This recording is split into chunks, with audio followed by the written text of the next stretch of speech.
পরীক্ষায় এ প্লাস না পাইলে কই তুই কি করলি? পাশের বাড়ির ছেলে এ প্লাস পাইছে, যা ওর পা দোয়া পানি খা।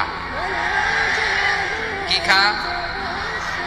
আমি ভাবছি যে পা দোয়া এ প্লাস পাওয়া ছেলেদের পা দোয়া পানির একটা পানির ব্র্যান্ড বানাইতে হবে, এরকম লেখা থাকবে এ প্লাস পাওয়া ছেলেদের পা দোয়া পানি।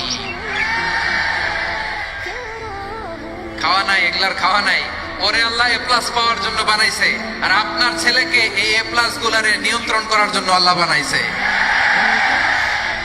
ওকে দিয়ে আল্লাহ কি করবে আপনি জানেনই না। একটা এ প্লাস, একটা এ গ্রেড একটা মানুষের জীবনকে ঠিক করে দিতে পারে না। আপনার ছেলেকে আল্লাহ অন্যদিকে যোগ্যতা দিয়েছে। ওদের মনোবল ভাঙবেন না, খবরদার খবরদার। ছেলে মেয়েদের মনোবল ভাঙবেন না।